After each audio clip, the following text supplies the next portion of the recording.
मैं एक चीज कहना चाह रहा था कि पढ़िए, जरूरी है, लेकिन कैसे पढ़ें यह जरूर जानिए।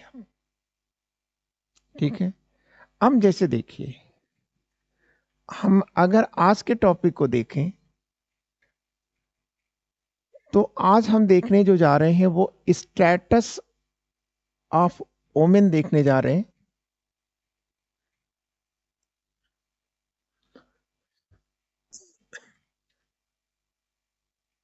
मतलब एक स्त्री की स्थिति क्या है। क्लियर। तो बच्चों देखो, सबसे पहली चीज, किस युग की बात आप करने जा रहे हैं? तो कह रहे हैं उत्तर वैदिक युग की। यही ना? उत्तर वैदिक युग की स्थिति। तो उत्तर है मतलब पोस्ट है, तो इसका मतलब पूर्व में क्या थी? ये हमेशा कंपेयर करते रहते हैं। ठीक है। पूर्व वैदिक में क्या थी?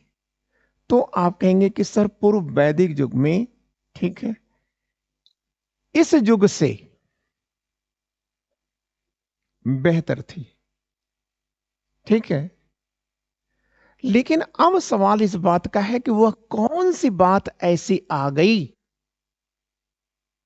कि उत्तर वैदिक युग में स्त्री की स्थिति में गिरावट आई।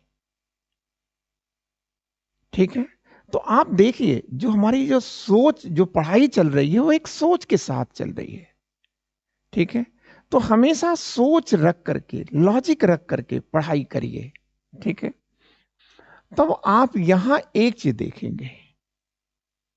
क्लियर।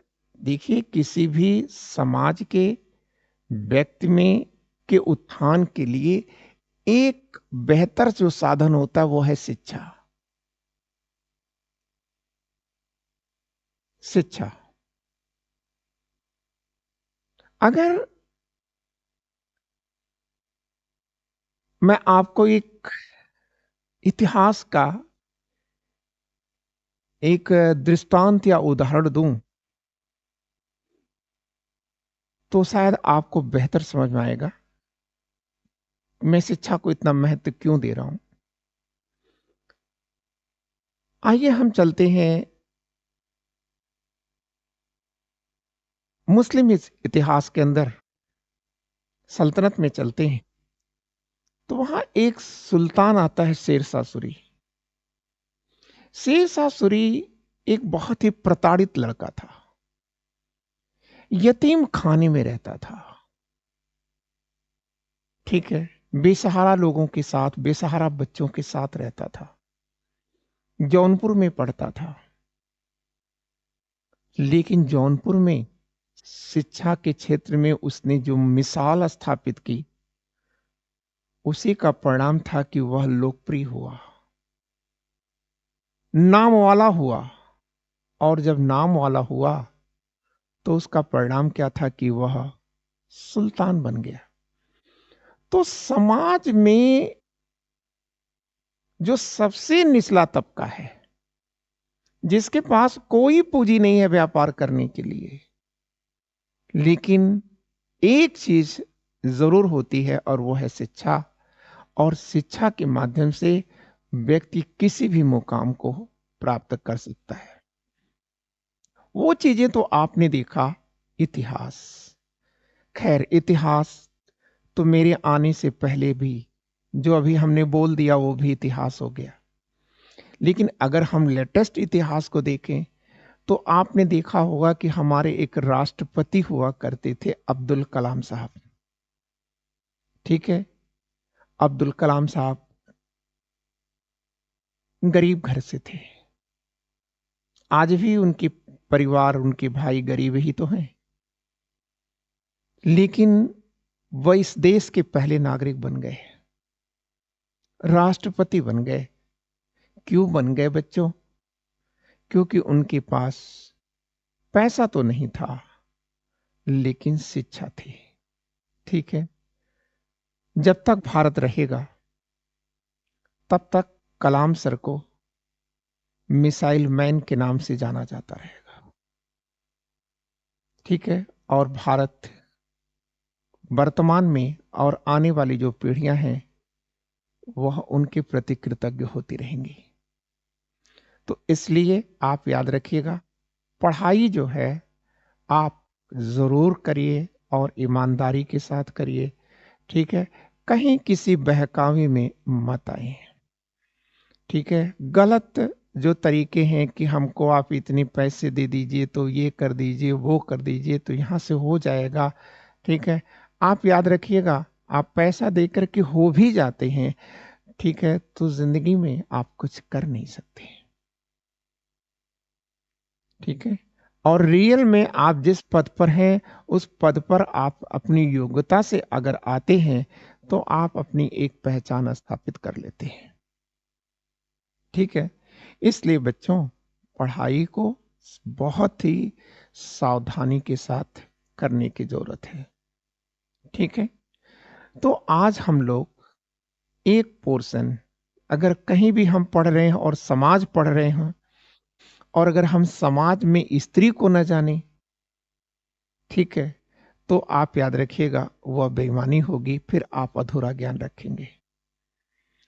वह परिवार, वह समाज, वह देश बहुत आगे निकल जाता है जहां पर स्त्रियों को सम्मान मिला है, स्त्रियां समता के साथ रहती हैं, वहां पर सम्मान, वहां पर संपदा और शिक्षा दोनों बहुत तेज गति के साथ बढ़ता है, ठीक है?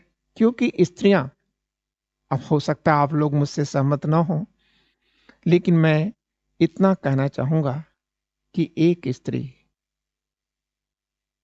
जो त्याग कर लेती है बड़े आसानी के साथ, एक पुरुष हजार जन्म लेने के बाद भी नहीं कर सकता। और अगर, मुंशी प्रेमचंद ने भी कहा है, ऐसा नहीं कि केवल मैं ही कह रहा हूं, ये तो मैंने अपनी सोची समझी जो जीवन को अब तक मैंने भोगा है, अपने इस उम्र के एक पड़ाव तक, उसमें मैंने समझा है। लेकिन मुंशी प्रेमचंद ने भी कहा था कि अगर कोई पुरुष को आगे बढ़ना है तो उसके पीछे निश्चय ही कोई त्याग और तपस्या की स्त्री जरूर होती है। लेकिन फिर मुंशी प्रेमचंद्र अपने पात्रों के माध्यम से कहलाते हैं कि पुरुष स्त्री से ही क्यों उम्मीद करता है कि वह त्याग करे, खुद त्याग क्यों नहीं कर पाता? तो फिर मुंशी प्रेमचंद्र कहलाते हैं कि नहीं, जिस दिन एक पुरुष में स्त्री का कैरेक्टर आ जाएगा, उसी दिन वो महान हो जाता है।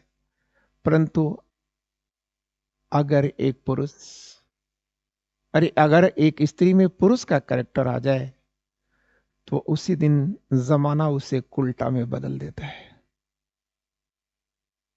ठीक है? तो इसलिए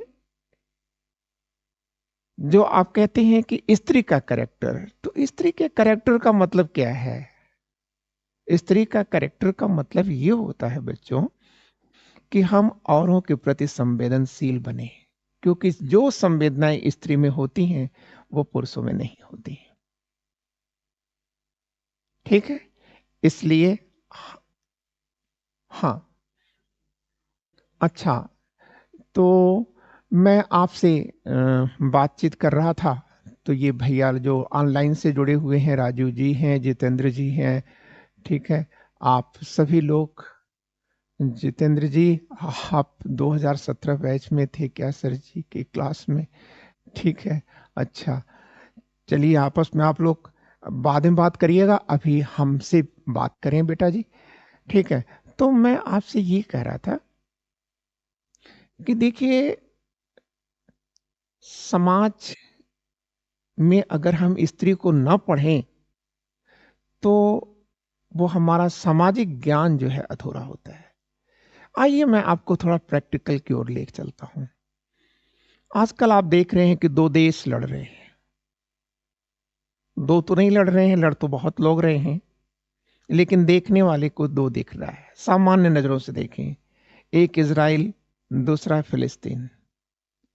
लेकिन आप कल्पना कर सकते हैं कि इज़राइल बहुत छोटा है, यहां तक कि मेरे जैसे लोग तो मैप में लेंस लेके खोजेंगे।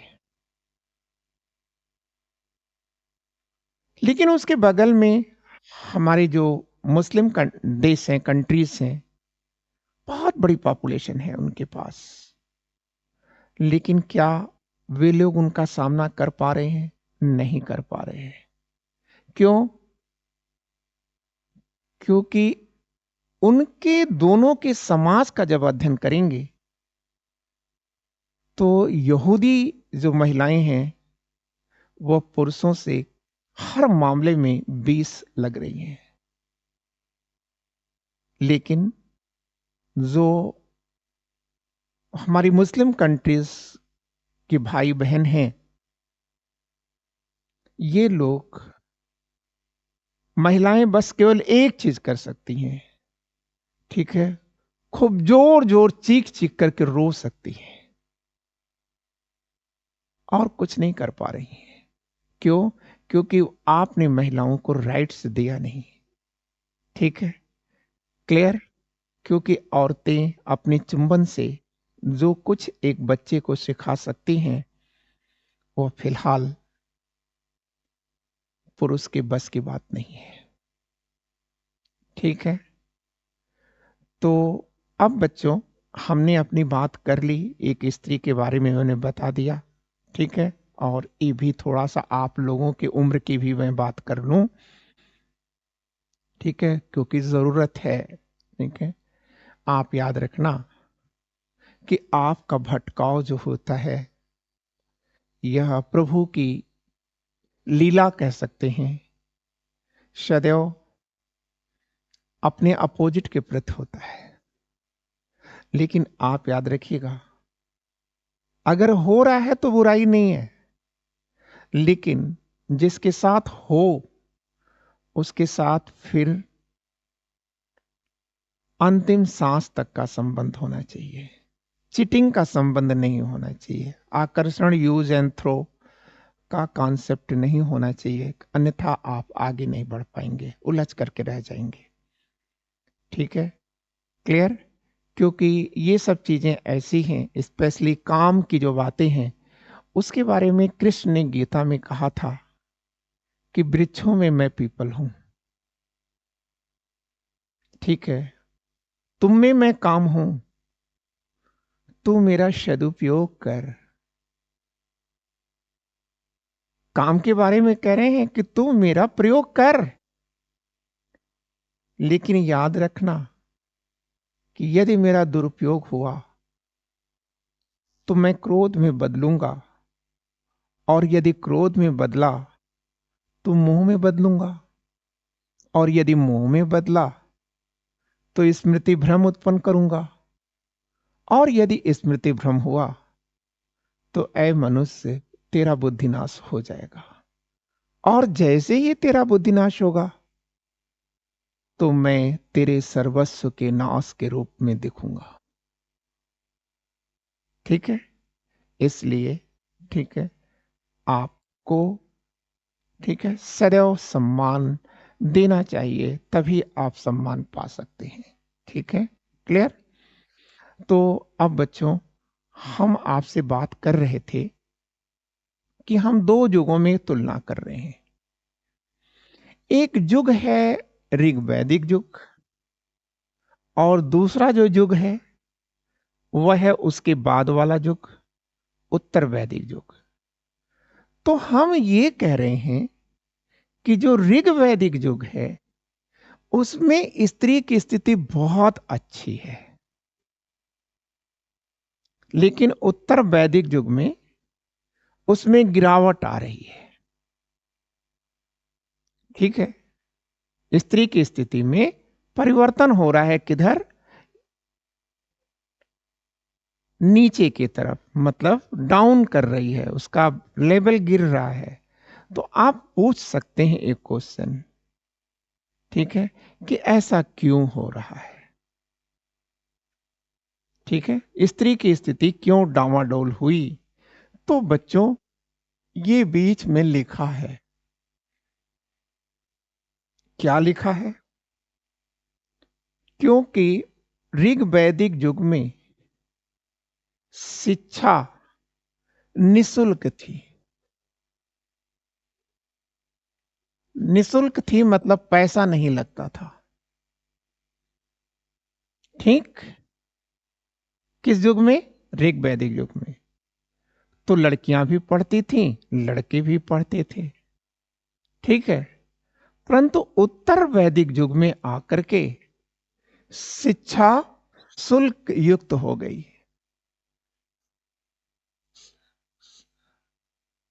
क्लियर? तो अब इसका मतलब ये हुआ ना, ऋग्वैदिक युग में भाई कोई भी पढ़े, क्योंकि टीचर जो आएगा पढ़ाने वाला वो क्या है, धर्म की भाव को लेकर आता था। ठीक है, कि ये मेरा कर्तव्य है। क्लियर? लेकिन जो उत्तर वैदिक युग आएगा, यहां पर आकर के शिक्षा पेशेवर हो गई, पेशे में बदल गई। तो जब पेशे में बदलेगी तो जाहिर सी बात है कि यहां शुल्क लगेगा, और जब शुल्क लगेगा तो भाई कौन पढ़ाएगा? कौन पढ़ाएगा? जो सक्षम है वही पढ़ाएगा। ठीक है, जो सक्षम है वही शिक्षित होगा, है ना? और सक्षम ही शिक्षित होगा, और जो अक्षम है, आर्थिक रूप से पिछड़ा है, वह पिछड़ता चला जाएगा।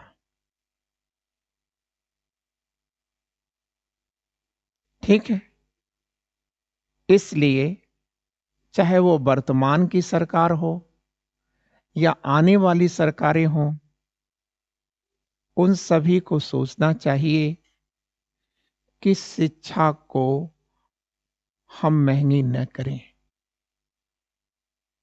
ठीक है, जैसे वर्तमान में आज आप देख रहे हैं, तमाम ऐसे बच्चे अखबारों में मिलते हैं पढ़ने के लिए कि लोग शिक्षा महंगी होने के कारण पढ़ाई नहीं कर पा रहे। ठीक है, तो इसका मतलब जो अक्षम है उसको आप अक्षम बनने के लिए मजबूर करते चले जा रहे हो। तो समझ गए आप कि ऋग वैदिक युग में लोगों की, स्त्रियों की जो स्थिति है वो बहुत अच्छी थी, लेकिन उत्तर वैदिक युग में आकर के स्त्रियों की जो स्थिति है वह गिर गई। क्यों गिर गई? क्योंकि शिक्षा पेशेवर हो गई, पैसा लगने लगा। तो ऐसी स्थिति में भैया जिसके पास पैसा है वही पढ़ा पाएगा, उसी की बेटी सक्षम बन पाएगी, उसी की बेटी योग्य बन पाएगी। और जो अक्षम है वो लाख चाले अपनी बेटी के सौंदर्य के लिए, ठीक है, शिक्षित होने, समृद्ध होने के लिए, लेकिन वह जीवित अवस्था में ही वह अपने अरमानों का गला घोट करके और एक लाश के रूप में जीने के लिए विवश हो जाएगा। ठीक है, तो अब आपको समझ में आ गया? जी जी, यही लोग आ जाएंगे। देखिए, शूद्र कौन है, अछूत कौन है? ठीक है, जो कमजोर है, आर्थिक रूप से कमजोर है। अब मैं एक एग्जाम्पल के रूप में समझाने की कोशिश करूंगा। ठीक है, आपको, जैसे दलित, है ना? तो दलित का मतलब खुद एक सोचिए कितना बुरा शब्द है दलित। लेकिन हमारे समाज के एक बड़े भाई और बहनों को क्या कहा जाता है? गलत तरीके से कहा जाता है, दलित, डिप्रेस्ड, पता नहीं है क्या क्या कहा जाता है। लेकिन आप बताइए, दलित संपर्क संवर्ग में तो बहुत बड़े बड़े नेता भी आते हैं। बहन जी, मायावती जी भी तो दलित में आती हैं। ठीक है, अब आप बताइए, ठीक है, और उनको देखने भर से अपनी तकदीर को बदल देते हैं लोग। ठीक है, क्लियर? लोग सोचते हैं कि एक बार अगर वो दिख जाती तो मेरा तकदीर खुल जाती, है ना? तो आप बताइए कौन सी ऐसी बात हुई क्योंकि बहन जी मतलब मायावती जी, ठीक है, जयललिता जी या जिस प्रकार के लोग हैं, इस प्रकार के लोग हैं या नहीं हैं दुनिया में, तो आप उठा के देखें वो लोग क्या हैं, तो आप कहेंगे कि सर आर्थिक रूप से भी सक्षम है और शैक्षणिक दृष्टिकोण से भी सक्षम है। तो जो अक्षम है वही अछूत है बेटा। क्लियर ना? तो यहां आपको समझ में आ गया। तो इसका मतलब उत्तर वैदिक युग में स्त्रियों की स्थिति में गिरावट आई। क्यों आई? क्योंकि शिक्षा पेशेवर हुई। अब इधर देखिए आप, एक किताब का नाम लिख रहा है बृहदारण्यक उपनिषद। किसका उपनिषद है? यजुर्वेद का उपनिषद है। ठीक है, यह उपनिषद में क्या है? तो आप कहेंगे अनेक ऐसे लोगों का विवरण दिया गया है जो ईश्वर से प्रार्थना कर रहे हैं कि मुझे या मेरी पत्नी को जो संतान पैदा हो वह एक लड़की हो, एक विदुषी लड़की हो। ठीक है, अब देखिए ये लड़की देख रहे हैं विदुषी है और इसको चारों ओर से घेर करके कैसे लोग बैठे हुए हैं। ठीक है, तो विदुषी कन्याओं की आकांक्षा लेकर के अनुष्ठान करने की जानकारी कहां दी गई है? बृहदारण्यक उपनिषद में दी गई है। क्लियर हो गया? लेकिन आप दूसरी चीज देखिए, अर्धांगिनी। ठीक है, अर्धांगिनी का मतलब क्या है? ठीक है, जैसे एक पुरुष है, ठीक है, देखो जैसे अभी आप लोग हो, तो आप लोग शादी विवाह नहीं है तो वह संवेदनाएं नहीं आती हैं। ठीक है, शादी विवाह भी हो जाएगा तो वो संवेदना नहीं आती। लेकिन जब उम्र गुजरने लगती है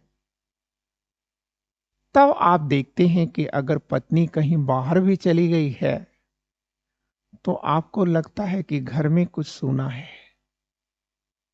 ठीक है, आप कल्पना करिए कि पिताजी घर में रहते हो, आप यहां से जाते हो, पिताजी घर में हो और मां नहीं है। ठीक है, तो भी आपको भी वहां एहसास होता है कि मम्मी कहाँ गई।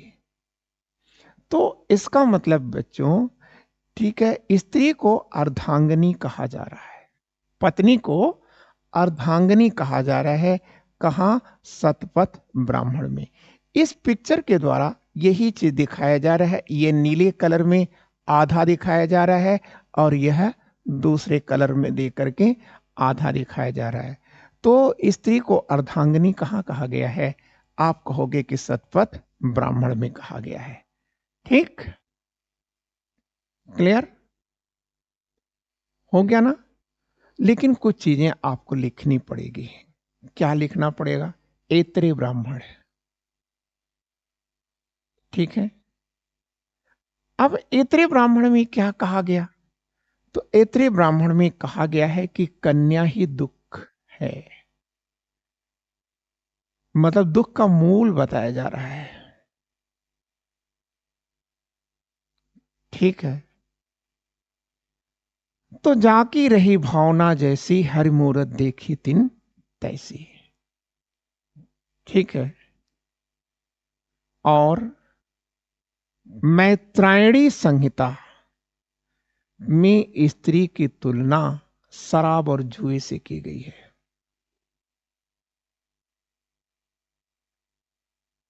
ठीक, क्लियर? एक चीज आप और कर लेंगे, अथर्ववेद में लड़कियों को दान में दिए जाने की जानकारी है। दान और दक्षिणा में दी जाती थी ये। ठीक है, मतलब देख रहे हैं आप? इसका मतलब उत्तर वैदिक युग में ही तो अथर्ववेद है। ठीक है, ये जितने लिटरेचर हमने आपको बताया सब उत्तर वैदिक का ही है। तो इसका मतलब ये है कि जब लड़की को दान और दक्षिणा में दांव पर लगाया जाता है, जुए में दांव पर लगाया जाने लगा, ठीक है, तो इसका मतलब क्या हुआ? स्त्री व्यक्ति से वस्तु में बदल रही है। क्लियर?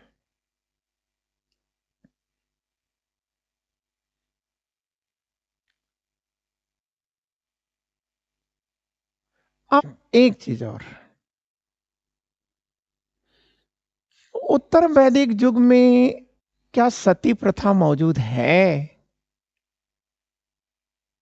ठीक है, तो आप कहेंगे नहीं सर, सती प्रथा नहीं है। ठीक, लेकिन क्या इस घटना का कहीं पर विवरण दिया गया है? तो आप कहेंगे कि सर अथर्ववेद में एक औरत से रिक्वेस्ट किया जा रहा है कि तुम अपनी चिता से उठो। ठीक है, सती प्रथा है? तो आप कहोगे नहीं है। फिर पूछा जाए कि किस किताब में या वैदिक ग्रंथ में सती प्रथा का उल्लेख है? तो आप कहेंगे सर अथर्ववेद में। कैसे है?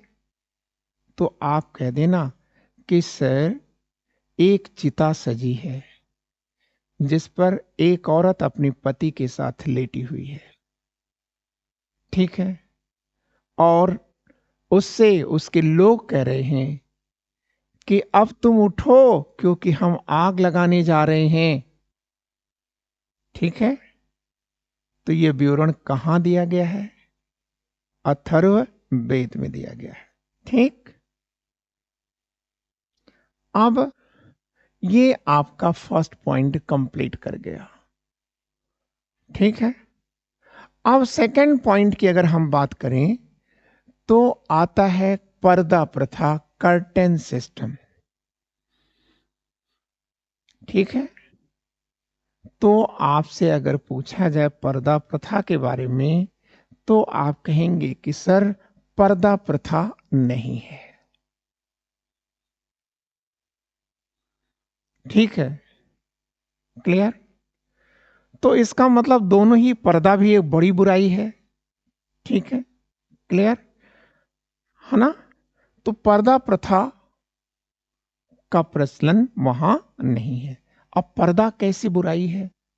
तो आप याद रखिएगा, पर्दा या पर्दे में रहने वाली स्त्रियां में आत्मविश्वास नहीं होता। ये खास बात आप याद रखिएगा कि उनमें एक चीज बिल्कुल नहीं होगी, वो होता है आत्मविश्वास नहीं होता, और दूसरी चीज नहीं होती, और वो है सामाजिकता। ठीक है, सामाजिकता और आत्मविश्वास नहीं होता। ठीक है, आत्मनिर्भरता भी नहीं होती पर्दे में रहने वाली औरत को।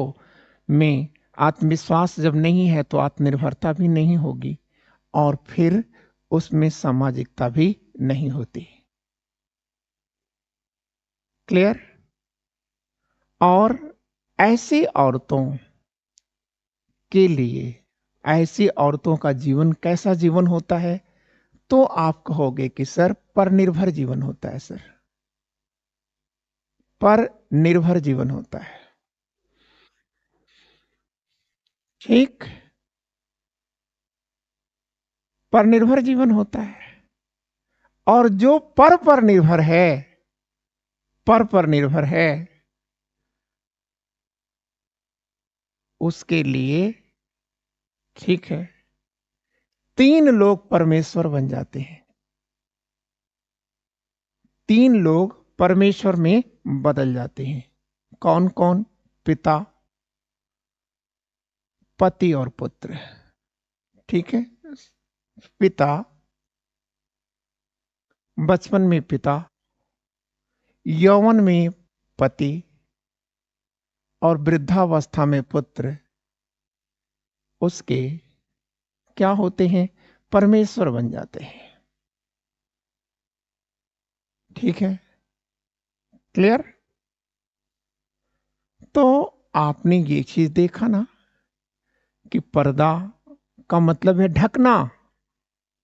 तो ढका किसको जाता है बच्चों? ढका, आप किसी अच्छी चीज को ढकना चाहते हैं क्या? तो दिखाना चाहते हैं आप, है ना? ढका उस चीज को जाता है, ठीक है, जो बुरी चीजें हैं, है ना?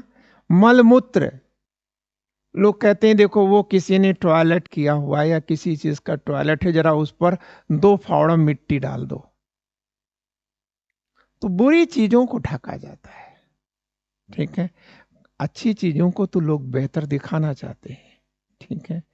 पति के मरने के बाद कौन सी स्त्रियां फंसती हैं? जिन्हें पर्दे में रखा गया, जिन्हें घर की दीवारों से बाहर नहीं जाने दिया गया, जिन्हें निर्णय लेने नहीं दिया गया, वे औरतें जो होती हैं उन्हीं का शोषण होता है और बदनसीबी का जीवन जीने के लिए उन्हें ही मजबूर कर दिया जाता है, ठीक है। लेकिन जो इससे अलग हैं वो तो अपनी नई दुनिया, ठीक है, संभाल ही लेते हैं, नई दुनिया बना ही लेते हैं, ठीक है। तो ये चीजें आप समझ गए, पर्दे के बारे में भी आप जान गए। अब एक चीज हम ये देखेंगे कि इनका एजुकेशनल सिस्टम क्या है, इनका जो शैक्षणिक प्रणाली है वो क्या है, ठीक है। तो शैक्षणिक प्रणाली को जानने से पहले आप ये देखो कि शिक्षा दी कहाँ जाती है, ठीक है। तो शिक्षा दी जाती है गुरुकुल में दी जाती है, शिक्षा गुरुकुल में दी जाती है। और कहां दी जाती है? चरक में दी जाती है। और कहां दी जाती है? चरण में दी जाती है, चारण में दी जाती है। गुरुकुल, चरक और चारण, इन 3 जगहों पर 3 संस्थान हैं ये, क्लियर? अब 3 संस्थानों में से सबसे पहले आप इसको देखिए, गुरुकुल। तो यहां पर स्टूडेंट रहता और पढ़ता है, रह करके पढ़ता है, गुरुकुल है, ठीक, क्लियर? अब ये जो चरक है, ये चरक क्या है? ठीक है, तो आप कहेंगे सर चरक संस्थान नहीं है। सर चरक जो है एक शिक्षक है, शिक्षक है। और ये कैसे शिक्षा दे रहा है? तो आप कहेंगे एक स्थान से दूसरे स्थान पर चल करके, मतलब घूम घूम करके जो शिक्षा देते हैं, उपदेश देते हैं, उनको ही चरक कहा जाता था,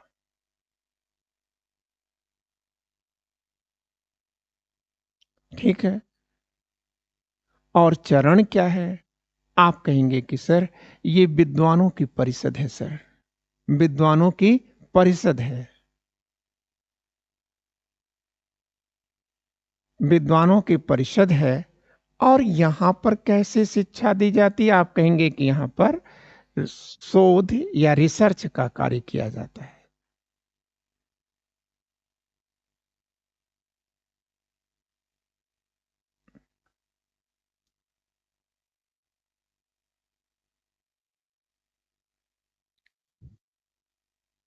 ठीक है। ये मैटर हमने यहां लिख दिया था कि स्त्रियों के बारे में जो प्राचीन हमारे जो ग्रंथ हैं उनमें स्त्रियों के बारे में, ठीक है, क्यों निगेटिव थॉट्स रखे गए हैं, वो 2 ठो याद रखिएगा।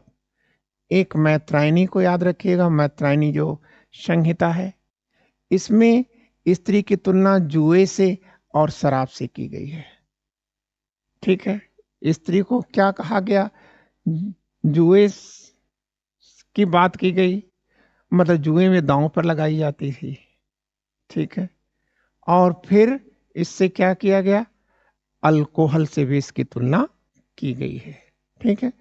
और इसके साथ एक किताब आप और याद रखिएगा कि ऐतरेय ब्राह्मण में क्या कहा गया है स्त्री के बारे में। तो आप कहेंगे कि सर यहाँ पर भी स्त्री को कहा गया है कि ये दुख का उत्पत्ति केंद्र है। ठीक है। दुख मतलब कह रहा है सोर्स ऑफ सारो। ठीक है। दुख का स्रोत बताया गया है कहां पर, ऐतरेय ब्राह्मण में। ठीक है। क्लियर। अब क्यों ऐसा कहा गया इस पर सब जाने की जरूरत नहीं है। ठीक है। मैंने शुरू में कह दिया था। अब देखिए जो उत्तर वैदिक युग है उसके गांव पर हम चर्चा करेंगे। उत्तर वैदिक युग के गांव पर हम चर्चा करेंगे। ठीक है। तो ये जो गांव हैं इनमें से हम किस गांव की चर्चा करने जा रहे हैं, तो आप कहेंगे सर जहां ब्राह्मण रहते थे, मतलब ब्राह्मणों के गांव पर चर्चा करने जा रहे हैं। ठीक।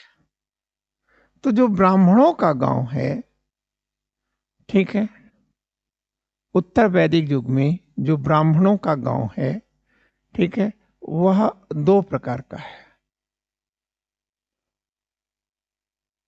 ठीक है। ब्राह्मणों का जो गांव है उसमें एक देखिए ब्रह्मदेह लिखा है। ये क्या है ब्रह्मदेह? ब्राह्मण के अधीन जो भूमि है उसको ब्रह्मदेह कहा जाता है।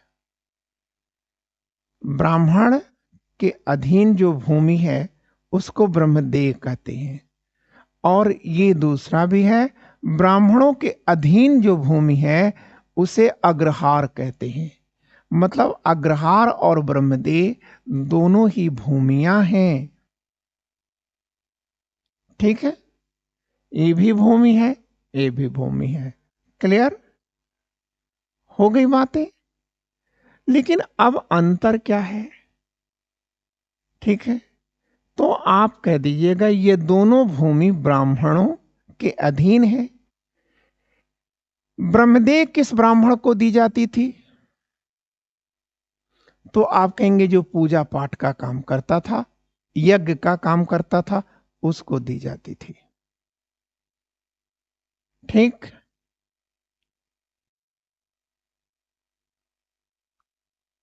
हो गया। अब प्रश्न आता है कि अग्रहार भूमि किस ब्राह्मण को दी जाती है? तो आप कहेंगे कि सर जो शिक्षण का काम करता था, ठीक है, उसी ब्राह्मण की भूमि को अग्रहार कहा जाता था। ठीक है। और ये दोनों ही भूमियां, ठीक है, टैक्स फ्री थी, उस पर कोई टैक्स नहीं लगता था।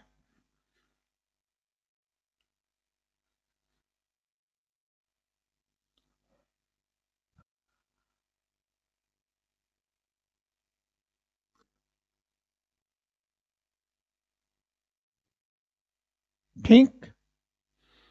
अब उत्तर वैदिक युग का जो समाज है उसमें खान पान का क्या तरीका है? ठीक। तो अब देखिए भाई, मांसाहारी तो है ही है, शाकाहारी भी है। ठीक। क्लियर। मांसाहारी हैं और शाकाहारी हैं। तो किसका किसका गोश्त खाते हैं वो? तो ये लिखा हुआ है, ऐसे हर पशु को वो खाते थे जिनको बलि दिया जाता था। ठीक है। बलि या जिनकी कुर्बानी या सैक्रिफाइस, ठीक है, जिनका दिया जाता था वो सब खाते थे। तो आप अगर आपसे कोई पूछ दे, ठीक है, इतना कर लिया, तो क्या ये पूछ दे क्या वो लोग घोड़े का गोश्त भी खाते थे? आप कहेंगे कि सर बिल्कुल खाते थे सर। अश्वमेध यज्ञ में जो घोड़ा होता था, जब वह चारों ओर से घूम करके आ जाता था तो उस घोड़े की कुर्बानी दी जाती थी और उसे प्रसाद समझ करके सभी खाते थे। ठीक है, क्लियर? तो वैसे सामान्यतः क्या है? भेड़ और बकरियां हैं। ठीक है, और मेहमानों के लिए गाय, बछड़ा, बछड़ी का भी प्रयोग किया जाता था मेहमान के लिए। और सबसे बड़ा मेहमान कौन था? ब्राह्मण। तो ब्राह्मणों के आने पर, ठीक है, गाय वंश के या गो वंश के जानवरों की कुर्बानी दिया जाता था। क्लियर?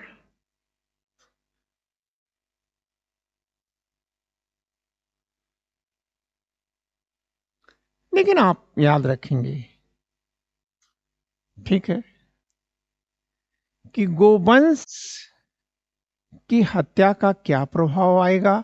आप कहेंगे समाज में असंतोष आएगा।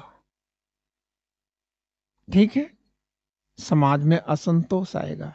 क्योंकि मान लीजिए, ठीक है, मेरे पास, अखिलेश भैया, मान लीजिए कि मेरे पास एक जोड़ी बैल है। पंडित जी हमारे यहाँ मेहमान बन गए। पंडित जी ने कहा कि भाई आज बनाओ यजमान। तो पता ये चला कि पंडित जी ने कह दिया इसी बैल का गोश्त कटेगा। तो बताइए, फिर तो मेरे पास एक ही बैल बचा ना, तो फिर हम खेती कैसे करेंगे? तो असंतोष आएगा ना। अब कह दीजिएगा कि सर, गोवंश की कुर्बानी का परिणाम था असंतोष, और असंतोष का परिणाम था अनिश्वरवाद की उत्पत्ति। अनिश्वरवाद की उत्पत्ति या अनिश्वरवादी धर्मों का उदय, या महावीर स्वामी और बुद्ध का उदय।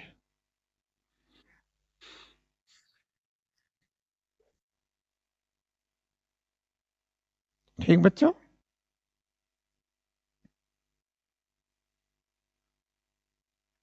ठीक। अब परिणाम क्या आएगा? तो आप कहेंगे कि सर अथर्ववेद में लिखा जाएगा। क्या लिखेंगे अथर्ववेद में? ठीक है, कि गोवंश की हत्या पर मौत की सजा। ठीक है, अथर्ववेद में गाय को अघन्या कह दिया गया। अघन्या मतलब जिसका बल वध न किया जाए। ठीक है, गाय को अघन्या कहा गया है। जी, ठीक है। असंतोष और अर्थव्यवस्थाएं, सब कुछ अर्थव्यवस्थाएं कमजोर हो जाएंगी। ठीक है, तो फिर इन्हीं पशुओं के प्रति संवेदना रख करके ही महावीर स्वामी आए हैं। ठीक है, बुद्ध आए हैं। ठीक है,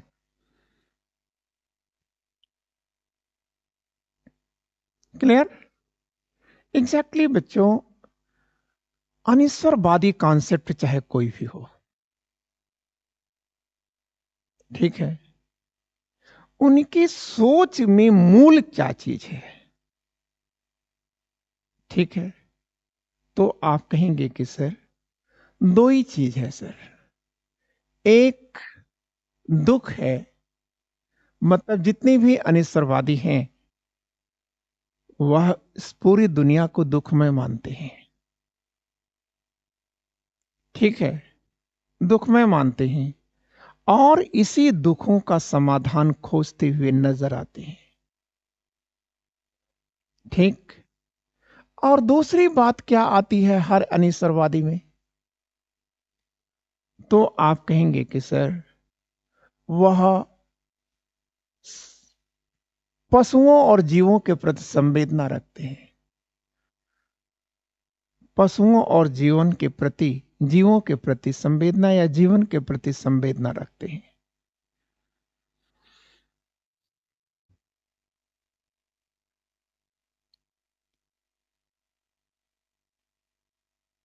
इसीलिए जब हम आपसे आगे बात करेंगे जैन धर्म पर चर्चा करने लगेंगे, तो वहां कहेंगे हॉपकिंस नामक एक इतिहासकार हैं जो जैन धर्म को कीट मकोड़ों का धर्म कहते हैं। ठीक है, उनको कीट मकोड़ों की बहुत चिंता है। किसको? हॉपकिंस को। ये हिंदी में भी लिख दिया है हॉपकिंस। हॉपकिंस ने जैन धर्म को कीट मकोड़ों का धर्म कहा है, क्योंकि इनका कहना है कि महावीर स्वामी को व्यक्त से ज्यादा कीट मकोड़ों को की चिंता है। ठीक। अब एक चीज ये है, पेय में क्या परिवर्तन आया?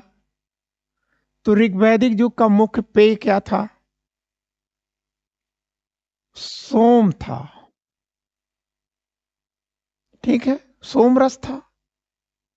लेकिन उत्तर वैदिक युग में सोम का प्रयोग कम हो रहा है और उसके स्थान पर क्या हो रहा है? सुरा का प्रयोग होने लगा। ठीक है, तो सोम और सुरा में क्या अंतर है? सोम एक प्राकृतिक रस है, सोम रूपी पौधे से निकाला जाने वाला एक उत्पाद है। और सुरा क्या है? आप कहेंगे कि सर रसायन है। अनाजों के, फलों के फर्मेंटेशन के बाद, किण्वन के बाद, ठीक है, जो लिक्विड प्राप्त किया जाता है उसे ही सुरा कहते हैं। ठीक, हो गया बच्चों? अब आप आगे चलिए। आभूषण क्या है? वस्त्र क्या है? आभूषण क्या है?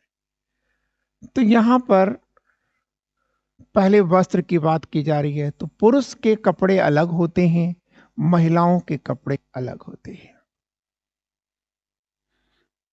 ठीक।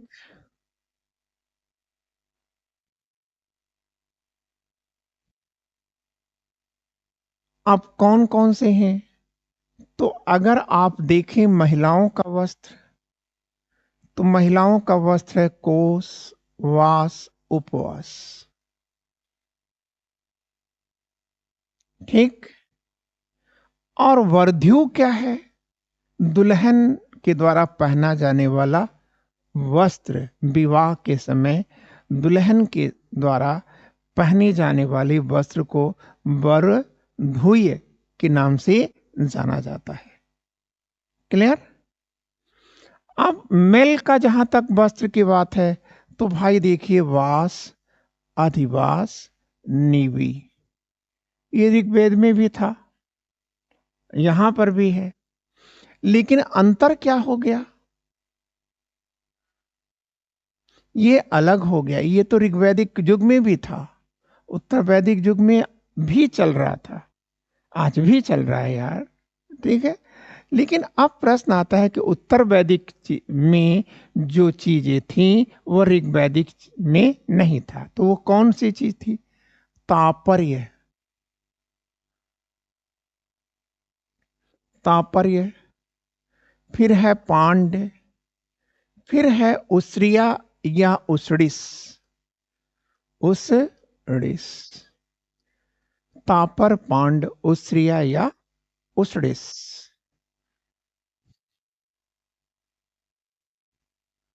ठीक।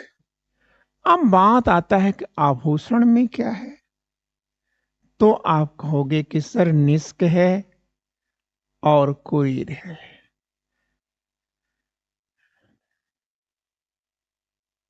ठीक है, निष्क क्या है? गले का हार है। कुरीर क्या है? मांग टीका है। ठीक है, कर्णशोभन कान की बाली है। खदी अंगूठी है। और रुक्म यह हार है। मतलब गले में रुक्म भी पहना जाता है और निष्क भी पहना जाता है।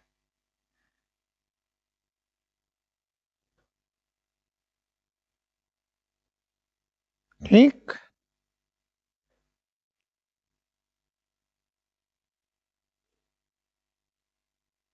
हो गया। यही सब चीजें आपसे पूछी जाती हैं, ठीक है, तो ये लिख करके प्रैक्टिस करने की जरूरत होती है। अब सवाल इस बात का है,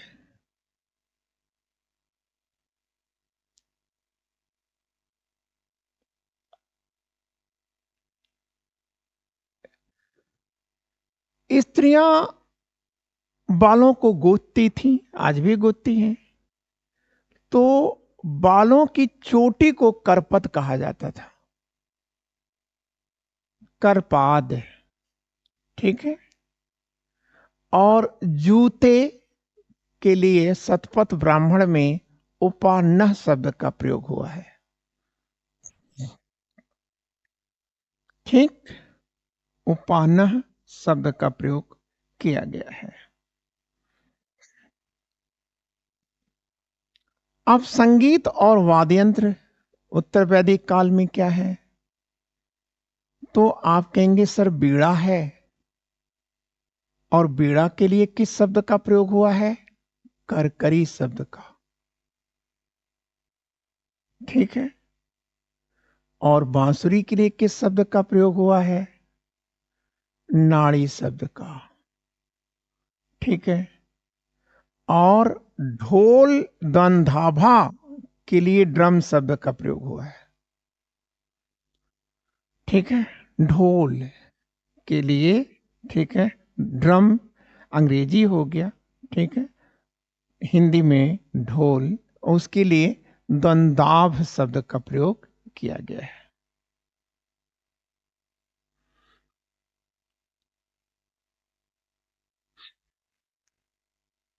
मनोरंजन कैसे करते हैं वो? तो आप कहेंगे कि सर मेले का आयोजन करते थे। मेले, समन मतलब मेला, मेले का आयोजन करते थे, आज भी होता है।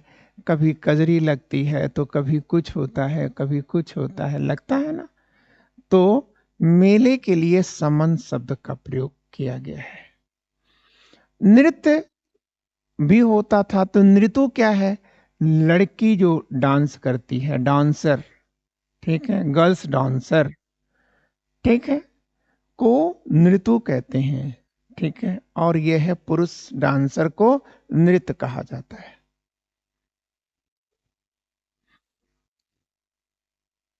ठीक है। इसके अतिरिक्त और सब चीजें क्या हैं? तो आप कहेंगे कि सर पशु युद्ध है, मल युद्ध है, ठीक है। क्लियर, ये सब चीजें वो करते थे। क्लियर। अब आपका जाकर के समाज का पोर्शन कंप्लीट हुआ है, ठीक है। और अब अगली जो चीजें हैं वो आप क्या डालेंगे? उत्तर वैदिक धर्म डालेंगे, ठीक है। तो उत्तर वैदिक धर्म को आइए देखते हैं, क्या है उत्तर वैदिक धर्म, ठीक है। तो इसका हम बेस दे देते हैं उत्तर वैदिक धर्म का, और उसके बाद, ठीक है, फैक्ट अलग से देंगे, ठीक है। देखिए बच्चों, ये है लेटर वैदिक एज। मैं आपको बताना चाहता हूं, ठीक है, कि आप इस सत्य से परिचित होएं, ठीक है। लेटर वैदिक एज में धर्म की स्थिति क्या है? धर्म यहां बदल रहा है। तो बच्चों देखो कैसे बदल रहा है। देखो ये धर्म को हमने दो भागों में बांट दिया, ठीक है। क्लियर। तो एक है परंपरावादी, परंपरावादी सोच।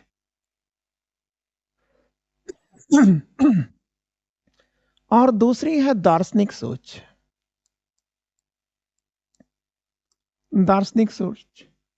परंपरावाद को ही अगर आप उसी से मिलता जुलता करें, तो यहां पर दार्शनिक के नीचे आप परिवर्तनवादी भी लिख सकते हैं,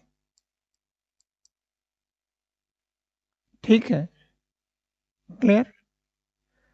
तो जो परंपरावादी धर्म है, ये है क्या? आप कहोगे कि सर यहां अंधविश्वास और पाखंड है, यहां अंधविश्वास है, पाखंड है सर। ठीक है, क्लियर? तो जहां अंधविश्वास और पाखंड है, ठीक है, तो वहां पर जाहिर सी बात है कि तर्क नहीं होगा, तर्क ही नहीं है। और जहां तर्क होगा, ठीक है, वहां पर क्या है? दर्शन है, ठीक है, परिवर्तन है। ठीक। अब इसका प्रणेता कौन है? इसका रक्षक कौन है? इसका व्याख्याकार कौन है? ब्राह्मण है।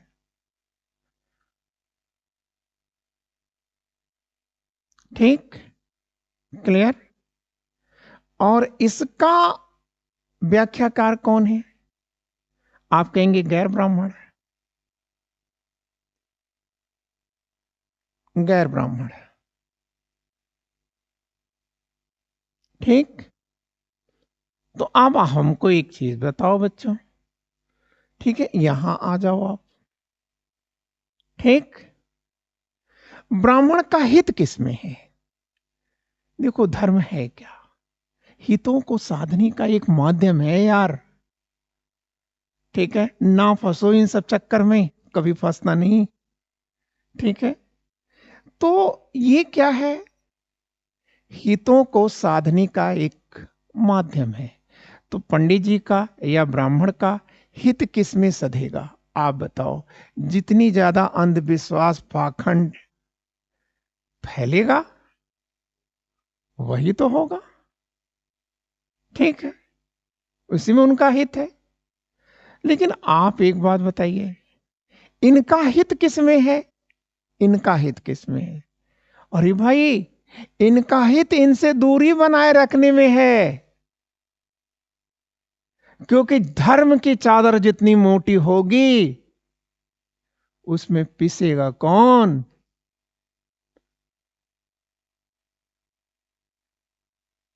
गैर ब्राह्मण पिसेगा,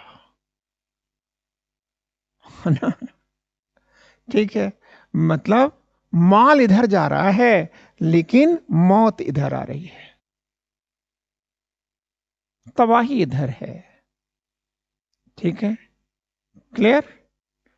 तो अब आपको याद रखना है कि हमको अब यहां से चलना है, इधर से लेके चलना है। ठीक है, तो आप एक बात बताओ, ब्राह्मण क्या चाहेगा?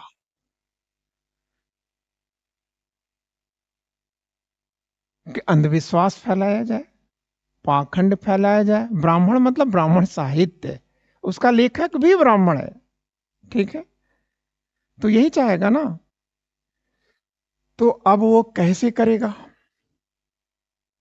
तो ब्राह्मण एक काम करेगा, जो यज्ञ है ना बच्चों, यज्ञ, यज्ञ, समझ रहे हो?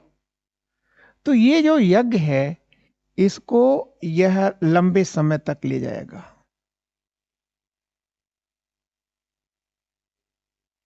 लंबे समय तक ले जाएगा। तो जब समय लंबा होगा, तो इसका मतलब पैसा लंबा होगा। ठीक है, क्लियर? तो जब पैसा जहां इन्वेस्ट हो रहा है लंबे समय तक, तो लंबे समय तक लंबा पैसा किसे मिलेगा? ब्राह्मण को मिलेगा। ठीक है, लेकिन इसका निगेटिव भी आएगा बच्चों। हर चीज की अच्छाई के पीछे एक बुराई है। ठीक है, क्या? तो इसका मतलब ये होगा कि लंबे समय तक और लंबा पैसा खर्च करने वाला व्यक्ति धनवान होगा, वही तो यज्ञ करेगा। ठीक है, लेकिन जो गरीब व्यक्ति है, वह यज्ञ तो आप नहीं कर पाएगा ना, यज्ञ से वंचित हो जाएगा। तो आप एक बात बताइए, जब वो यज्ञ से गरीब व्यक्ति यज्ञ से वंचित हो जाएगा तो यह गरीब व्यक्ति ईश्वर की तरफ क्यों जाएगा?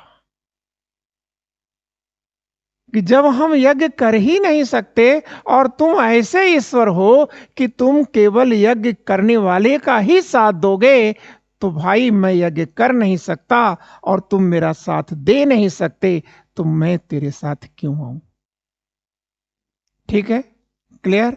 तो आपको समझ में आया कि यही जो परंपरावादी धार्मिक सोच है, अंधविश्वास और पाखंड है, इससे उभी हुई मानवता की रक्षा करने के लिए ही अनिश्वरवाद की उत्पत्ति हुई। अनिश्वरवाद की उत्पत्ति हुई है, समझ गए? ठीक है, बुद्ध और महावीर स्वामी की उत्पत्ति हुई। ठीक है, क्लियर? अब देखो बच्चों, ये अनिश्वरवाद का नेतृत्व कौन करेगा? बच्चों देखो, हिंदू धर्म में दो ही है, गैर में आते हैं, या तो यह क्षत्रिय है या यादव है। क्यों क्षत्रिय और यादव ही क्यों आए? ठीक है बच्चों, जो समाज से लड़ने में सक्षम होता है वही कर सकता है। पूरा भक्ति आंदोलन गैर ब्राह्मणों का आंदोलन है। ठीक है, क्लियर? क्योंकि वही लोग थे जो लड़ सकते थे समाज से। बुद्ध कौन है? महावीर स्वामी कौन है? ये राजा हैं। ठीक है ना? आप याद रखना, दुनिया में जितने भी धर्म हैं, उस धर्मों के व्याख्याकार, प्रणेता, उपदेशक ये सामान्य लोग नहीं हैं। ठीक है, क्लियर? अब अगर हम आपसे कहें, आप सुनते होंगे कि मुसलमान कहते हैं अरे साहब ऐसा बिल्कुल नहीं है, पैगंबर मोहम्मद तो बड़े गरीब थे। नहीं सर, पैगंबर मोहम्मद जब गरीब थे तब गरीब थे, और जब गरीब थे तो उनकी आवाज को कोई सुनने वाला नहीं था। ठीक है, उनकी आवाज को कब सुना गया? जब वो खदीजा के शौहर बने। ठीक है, और जब वो सीरिया के व्यापार के, पूरे गल्फ के व्यापार के सबसे बड़े संपत्तिशाली व्यक्ति बने, तब उनकी आवाज को सुना गया। तो बच्चों, आवाज सदैव उसी की सुनी गई जो संपत्तिशाली है, जो ताकतवर है। ठीक है, तो इसलिए आप याद रखिएगा कि ये जो गैर ब्राह्मण में आएंगे, ये गैर ब्राह्मण में कौन लोग हैं? तो आप कहेंगे कि सर बाहुबली भी हैं, मतलब हर प्रकार के बली हैं। ठीक है, क्लियर? तो आप ये समझ गए, हेडिंग आप डाल दीजिए परंपरावादी धर्म। लेकिन